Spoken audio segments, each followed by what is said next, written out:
great source material. Michael McCall wrote the script off of a story that he and Jonah had worked on, and we had all done a lot of work on the script to make sure that it was really good. But it was a great launching place because you've got all these amazing people, including Rob Riggle and Ellie Kemper and Chris Parnell and Jake Johnson, and it was great. The whole filmmaking apparatus is like just there to try to capture one spontaneous human moment, right? Like you've spent all this time planning, and there's hundreds of people, and it's really just there, just in case you might catch like a little moment here and there in like a really expensive net. And then you take all of those, and hopefully you have enough to put a movie together that's long enough to release in theaters. We grew up loving this show, and we thought it was a great concept to build a comedy around. And we kind of did the same thing we did on Cloudy, where we like tried to honor the spirit of the original material, but then kind of make something new. I feel like people get fatigued with somebody just kind of remaking something. You kind of need to give your own spin to it. You're dead. Yours isn't loaded, right? No, that's not one. First, I want to know how you got interested in the movie and the role.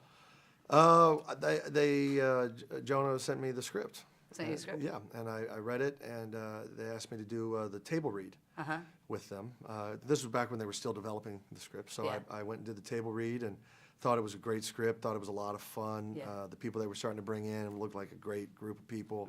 And then were you involved a lot in creating Coach Walters? No, they created Coach Walters. They had him on the page and everything.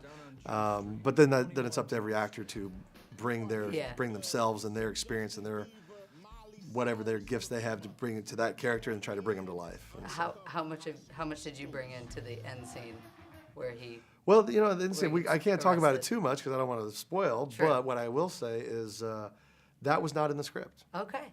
That was not in the script. That is something we improvised and discovered in the moment. Oh, that's really cool. Yeah. Do you think how true do you think that the movie is to the original series? Like how faithful? I think they did a really good job of being respectful of the TV show and tipping their hat to the show and acknowledging certain aspects and qualities of the show. But at the same time, they created something really new and fresh in the sense of it's a great action comedy.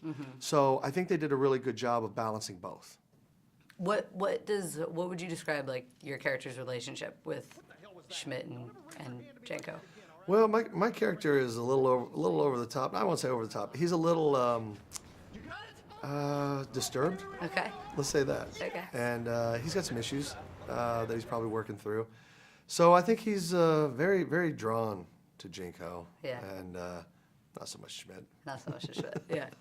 And then, like you said, there were a lot of fun people in it.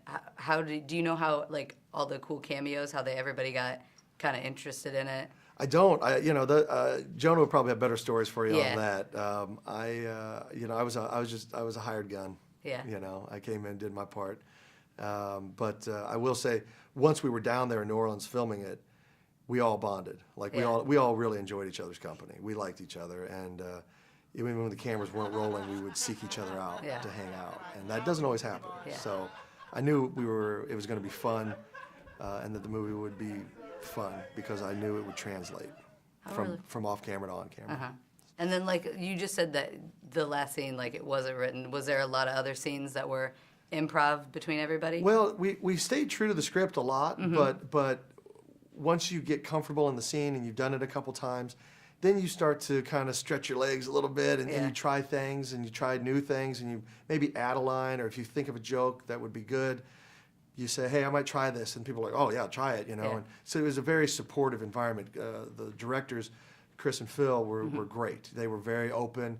Jonah was very open, Channing. Everybody's like, try that. And if they thought of something for me, great. And if I thought of something for them, they were open. And so it was very collaborative in that sense. And yeah, there were certain moments. The first time my character meets Channing and Jonah, there a lot of stuff that we did in that. It's not on the page. Yeah. It's just stuff that we found in the moment. Yeah, Like like the- shoving the tongue in the Yeah. mouth.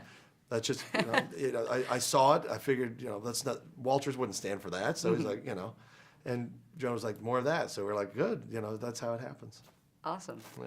If you could redo high school, like undercover, what would you change about when you were originally there? I would have gone through puberty earlier. Yeah?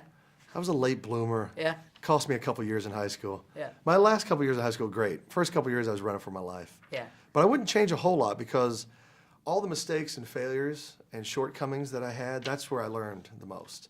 And that's where you grow. When you fail, you grow. If you learn, if you take the time to learn from it, you grow. So I wouldn't change much.